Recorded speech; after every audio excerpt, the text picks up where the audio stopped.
So I decided to make a tier list about special abilities. Starting at tier 1A, the Unworthy.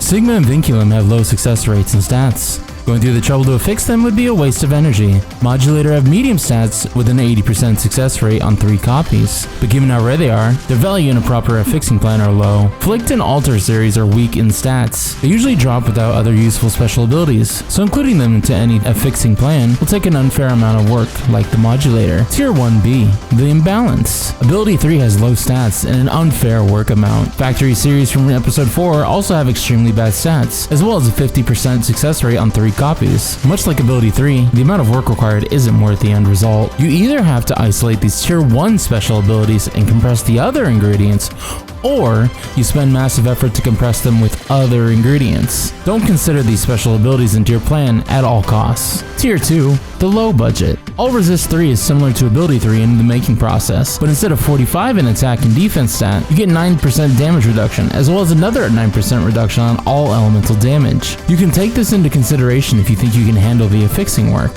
Sentence series should be in tier 1 with its low stats, but since you can add them through capsules now, it can be considered in budget affixes. The same goes for the Fever series. If it wasn't for their 100% success rate on a single copy, it would be in tier 1. Arcs Max followed the same logic. It's weaker than Modulator, but since you can make it with 60% success rate with 3 copies of Arcs Fever, which is easy to be compressed into recipes, Arcs Max can be considered in budget affixes. Mutation 2 are super common and usually come with other useful special abilities, with an 80% success rate on 3 copies. Although it has low stats like ability 3, Mutation 2 can be handled without spending much effort. Tier 2 special abilities are highly valuable in a high slot project because of how easily they're handled in recipe compression, as well as the capability of filling empty slots if you have no idea what else to put on them. Tier 3A, the Spotlight. Starting with Souls, but not just any Souls. In episode 5 and 6, there's 2 series added to the Souls family, the Soul series and X-Soul series, and both series have Act, Till,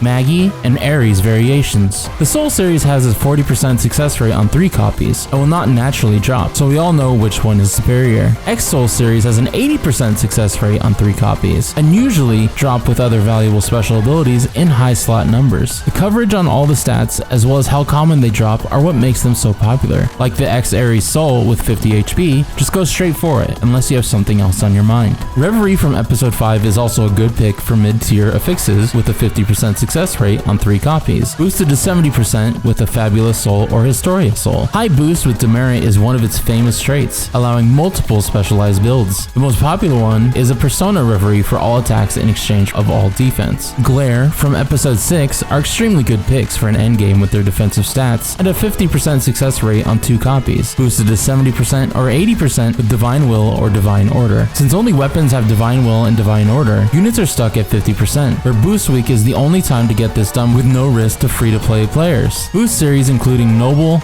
Elegant, Grace, and Grand special abilities have very high specialized stats. This should be your number 1 priority when it comes to what capsule to use. Grace Stamina and Grand Stamina will never betray you no matter what build you're aiming for. Tier 3B, the Candidate. Power 6, Shoot 6, Technique 6, Stamina 6, and Spiritus 6. You can add them through capsules or special ability factors. They're powerful, but not worth any more effort beyond this. Doombreak has 50% success rate on 2 copies and an 80% success rate on 3 copies. It's a completely superior version of Modulator with its extra PP and how common it drops on high slots with other valuable special abilities. For those 2 reasons, Doombreak is used in both low effort affixes and late game affixes. Crack 5 and Returner 5 are 2 of the most powerful special abilities with their obvious increase in all stats. Stage 5 has a 20% success rate with 3 copies of Stage 4, 30% success rate with 2 copies of Stage 5, or a guarantee with 3 copies of Stage 5. You need to have a clear plan before you work with them since you can compress other special abilities into them. If you can't understand the layers of compression work behind a recipe, then you should avoid using these blindly because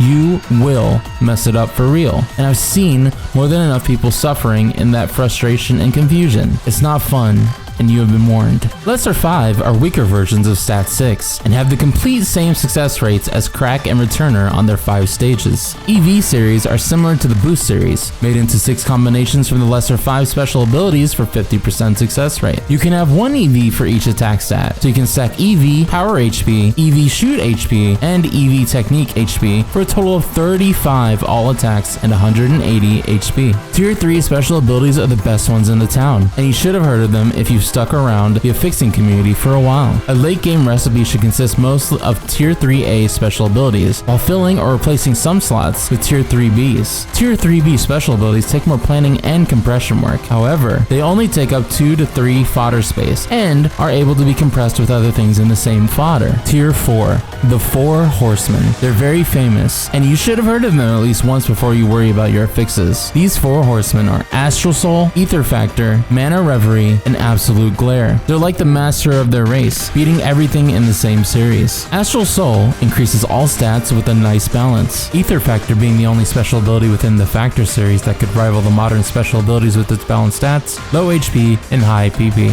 Mana Reverie being one of the best offensive special abilities with no defensive stats. You can say that's the only demerit it has. Absolute Glare brings a massive boost to attack and defense, and similar HP and PP with Mana Reverie. If the 4 Horsemen ever come together, it equals a total of 155 all attack, 105 all defense and dex, 95 HP, and 18 PP with the 4 of them alone. I'm sure you can understand the gap between a low tier affix and a high tier affix by now. The main problem with the 4 Horsemen is the way they're affixed. Each one of them are affixed by 4 catalysts of their series and a specific special ability for a success rate of 60%. After that, it can only be carried by receptors with a success rate of 10%, since it takes at least 4 fodder space for one set of the catalysts, and catalysts cannot stack. Here's a simplified rundown for getting all 4 Horsemen. Step 1, make the first Horseman. Step 2, make the second Horseman and carry the first one with a receptor. Step 3, make the third Horseman and carry the first 2 with receptors.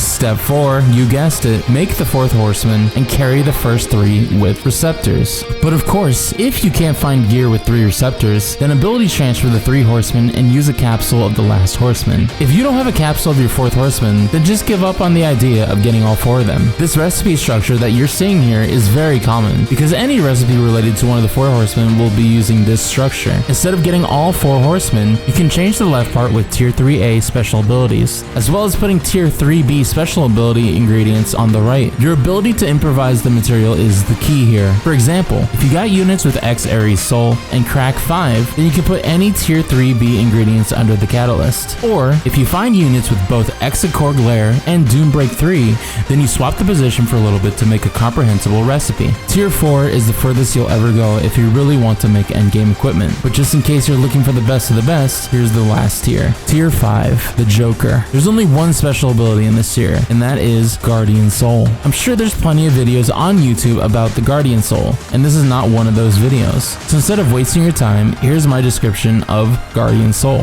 It has 70 all attack, 70 all defense and dex, 70 HP, and 7 PP. It's made with Astral Soul, Ether Factor, Mana Reverie, and Absolute Glare for a 10% success rate. Yes, the 4 Horsemen have been the material for making Guardian Soul all this time. Guardian Soul cannot coexist with Astral Soul, but can coexist with the other Horsemen. Guardian Soul can also be carried by Soul Receptor with a 10% success rate. I don't know, we shouldn't be talking about the Guardian Soul in the first place. Oh, I forgot to mention, Tier 0, the Aces. Ripper and Slayer series give a percentage boost that can be stacked. Phrase series gives a percentage boost and are added as special ability factors. Mark series can be added with capsules or carried with Mark Receptor. Divine Order, Divine Will, or Exceed Energy can only be carried with Divine or Exceed Receptors. Last but not least, affixing an NGS is vastly superior.